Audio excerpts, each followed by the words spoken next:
தொடர்ந்து நம்ம வீடியோஸை பார்க்குறீங்க, ஆனால் சப்ஸ்கிரைப் பண்ண மறந்துடுறீங்க. நம்ம சேனலை சப்ஸ்கிரைப் பண்ணிக்கோங்க. இனி வரக்கூடிய நாட்களில் நிறைய அரசியல் பேச வேண்டியிருக்கு.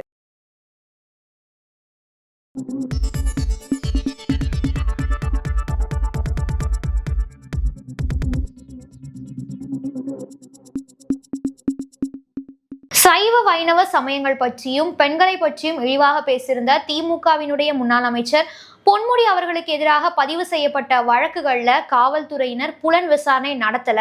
அதை நடத்துவதற்கு தயங்குறாங்க அப்படின்னா பொன்முடிக்கு எதிரான வழக்குகள் அப்படிங்கிறது சிபிஐக்கு மாற்றப்படும்ங்கிற மாதிரி சென்னை உயர்நீதிமன்றம் எச்சரிக்கை விட்டுருக்கிறாங்க. ஸோ இதனை பற்றி தான் இந்த காணொலியில பார்க்க போறோம். சென்னை அன்பகத்துல ஒரு கூட்டம் அப்படிங்கிறது நடைபெற்றது. ஸோ இந்த கூட்டத்துல திமுகவினுடைய முன்னாள் அமைச்சர் பொன்முடி அவர்கள் கலந்து கொண்டது மட்டும் இல்லாம அங்க அவர் பேசுகையில சைவ வைணவ சமயத்தை பற்றி மிகவும் இழிவாக பேசியிருந்தாரு, பெண்களை பற்றி மிகவும் இழிவாக பேசியிருந்தாரு.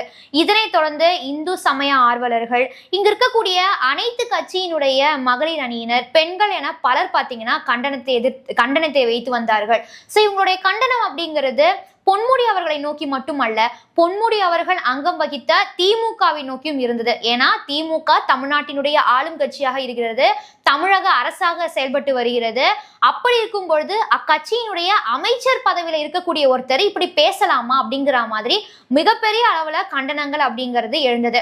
ஸோ இதனை தொடர்ந்து திமுக தலைமை என்ன பண்ணாங்க அப்படின்னா, பொன்முடி அவர்கள் அங்கம் வகித்த அந்த பதவி, அதாவது திமுகவினுடைய பொதுச் செயலாளர் பதவி அப்படிங்கிறதுல இருந்து ஃபர்ஸ்ட் நீக்கம் பண்றாங்க. ஸோ இதுதான் அவங்க ஃபர்ஸ்ட் ஸ்டெப்பா எடுக்கிறாங்க.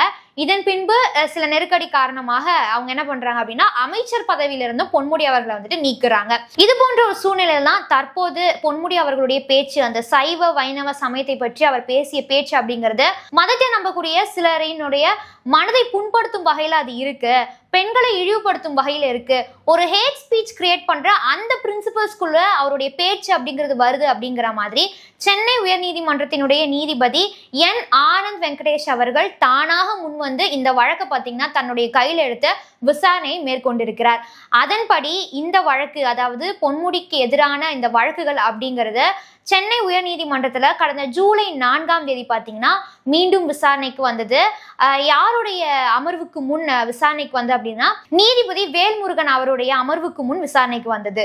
இதனைத் தொடர்ந்து கடந்த ஜூலை 4ஆம் தேதி நடந்த அந்த விசாரணையில தமிழ்நாடு அரசு சார்பாக அட்வொகேட் ஜெனரல் PS ராமன் அவர்கள் வந்துட்டு ஆஜராயிருந்தாரு. ஆஜராகி அவர் என்ன வாதாடினார்னு பார்த்தீங்கன்னா, பொன்முடி அவர்களுடைய பேச்சை பற்றி எந்த ஒரு சர்ச்சையும் எழுவதற்கு முன்னாடியே உயர்நீதிமன்றம் தாமாக முன்வந்து இந்த வழக்கை பார்த்தீங்கன்னா விசாரணைக்காக கையில் எடுத்திருக்கிறாங்க. பொன்முடிக்கு எதிராக 3 காவல் நிலையங்கள்ல வழக்கு பதிவு செய்யப்பட்டிருந்தது. ஸோ அந்த வழக்கும் பார்த்தீங்கன்னா விசாரணை அப்படிங்கிறது அதுலேயுமே நடத்தப்பட்டது. அதே மாதிரி பொன்முடி அவர்கள் பேசிய பேச்சு அப்படிங்கிறது ஹேட் ஸ்பீச்குள்ளாரே வராது, ஹேட் ஸ்பீச் பிரின்சிபல்ஸ்குள்ளாரே வராது. அது மட்டும் இல்லாமல் மாநிலம், அதாவது தமிழ்நாடு முழுக்க 112 இடங்கள்ல பொன்முடிக்கு எதிராக வழக்குகள் பதிவு செய்யப்பட்டிருக்கு. ஸோ அந்த எந்த ஒரு வழக்குகளுமே புலன் விசாரணை அப்படிங்கிறது நடத்தப்படவே இல்லை, காவல்துறையினர் அதை நடத்தவே இல்லை, நிலுவையிலேயே இருக்கு அந்த விசாரணை அப்படிங்கிறதுங்கிற மாதிரி தொடர்ந்து அவர் வந்துட்டு வாதாடி இருந்தாரு. அது மட்டும் இல்லாம அவர் இன்னொரு விஷயத்தை குறிப்பிட்டு சொல்லியிருந்தாரு. அதாவது பொன்முடி அவர்கள் 60 வருடங்களுக்கு முன்பு நடந்த ஒரு நிகழ்வை தான் பாத்தீங்கன்னா சுட்டி காட்டி பேசியிருந்தாரு, அதுல என்ன தவறு இருக்கு அப்படிங்கிற மாதிரி பேசியிருந்தாரு. இதனைத் தொடர்ந்து இந்த வழக்கை கையாண்ட ஜூலை 4ஆம் தேதி கையாண்ட நீதிபதி வேல்முருகன் அவர்கள் என்ன பேசியிருக்கிறார் அப்படின்னா, காவல்துறையினர் பொன்முடிக்கு எதிரான வழக்குகள்ல புலன் விசாரணை நடத்துறதுல மிகவும் தயக்கத்தை வந்து காட்டிட்டு இருக்கிறாங்க. ஸோ அந்த தயக்கம் அப்படிங்கிறது வெளிப்படையாக தெரிகிறது. இந்த வழக்குல புலன் விசாரணையை காவல்துறையினர் கையில எடுக்கல அப்படின்னா இந்த வழக்கு அப்படிங்கிறது சிபிஐக்கு மாற்றப்படும் அப்படிங்கிற மாதிரி எச்சரிக்கை விடுத்திருக்கிறாங்க.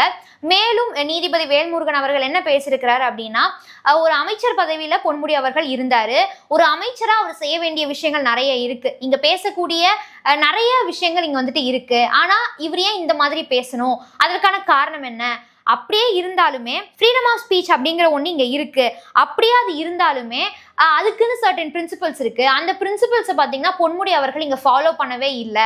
60 வருஷத்துக்கு முன்னாடி நடந்த விஷயங்கள் அவர் பேசியிருந்தாலுமே 60 வருஷத்துக்கு முன்னாடி நிறைய நல்ல விஷயங்கள் நடந்திருக்கு, ஏன் வந்துட்டு பொன்முடி அவர்கள் அதை பேசல அப்படிங்கிற மாதிரி காட்டமாக கேள்விகளை கேட்டு வழக்கை பார்த்தீங்கன்னா 8ஆம் தேதிக்கு தள்ளி வைத்திருக்கிறாங்க. ஒரு பக்கம் பொன்முடி அவர்கள் பேசியிருக்கக்கூடிய பேச்சு அப்படிங்கிறது மிகவும் தவறானது.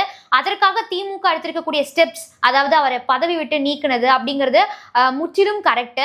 இன்னொரு பக்கம் பாத்தீங்கன்னா பொன்முடி அவர்களுடைய பேச்சால பெண்களும் சரி மதத்தை நம்பக்கூடிய சிலர் பாத்தீங்கன்னா மனதளவுல புண்பட்டு இருக்கிறாங்க. அவங்க அந்த வழக்கை போட்டிருக்கிறாங்க, பொன்முடிக்கு எதிராக வழக்கு போட்டிருக்கிறாங்க அப்படிங்கிறதுமே நியாயமாகத்தான் இருக்கிறது.